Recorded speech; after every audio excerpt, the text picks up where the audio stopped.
how could the elections impact the investing thesis? Let's bring in Portal Innovations founder and CEO John Flavin for more. He's on set. John, great to have you with us. Great to be here, Melissa. So we don't necessarily know a lot about Harris's policy when it comes to health care. What is your take?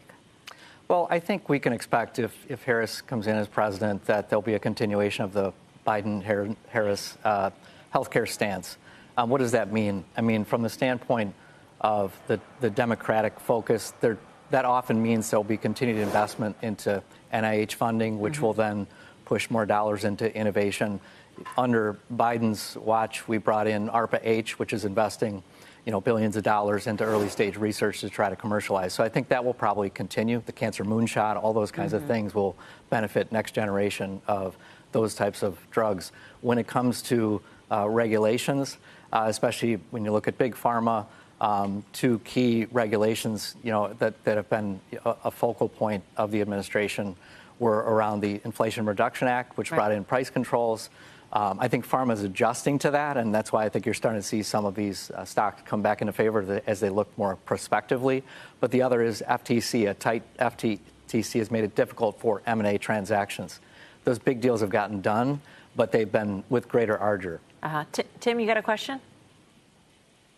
Yeah, welcome. And I guess my question is really around also the headlines around Medicare and negotiations and where we actually believe that this is a space that frankly, the ugliness that comes in the headlines is a lot scarier than the reality of what they can do in the short run. Yeah, that's right. And I think that, the two big fears that were on the table were the way that price controls are headlined. Become a lot more focused around what type of molecule do you want to bring to the marketplace. Traditional drugs have been known as small molecules, the chemical drugs that we've used for the greater part of the last century. But the others are these large molecule biologic cell therapies, gene therapies, and things like that. I think you're starting to see companies put more toward the latter because you have a longer window where you don't have to be entering into exclusivity and price control issues as you do with small molecule therapeutics. So I think pharma is living with it. They're finding a way through it. And there's still an opportunity for strong growth, especially with the scientific breakthroughs we're seeing. Right. When it comes to a Harris administration, it sounds like you think that, it's great for innovation, which is great for guys like you who are looking for innovative companies. But at the same time, the exits could be a lot more difficult because if it's harder to sell your company to a big company, then that eliminates possibly one major avenue to exit your investment. So how do you sort of view it overall? I think overall, when you look at it, those deals are getting done. They're just taking longer to take place.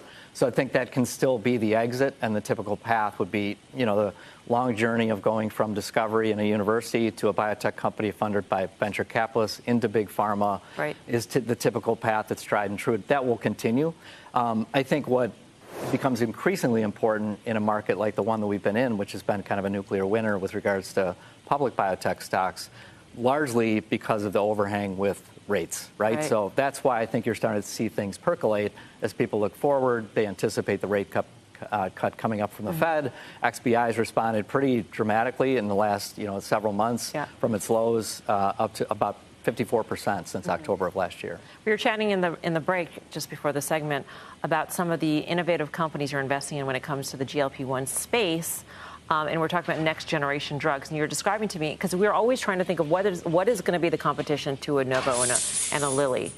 And it's different mechanisms, not a GLP-1 agonist. So what's that company that you're telling me about? The exercise gene or it's a company that we've recently invested into in Houston, out of the Texas Medical Center with technology coming out of Baylor and jointly developed out of the University of Florida. Really early stage company, but the mechanism they're working on is all focused on what are known as exercise mimetic mechanisms. So looking at certain metabolic pathways that allow you to take a drug that would, again, trick the brain into feeling like you're exercising and therefore having the opportunity to keep weight off or to take weight off. And that's just one approach. Again, GLP-1 space right now is a very crowded space, and so they're great drugs, they're revolutionary, but 95% of the marketplace is not being addressed right now. And right now, that's a huge opportunity for kind of next generation drugs.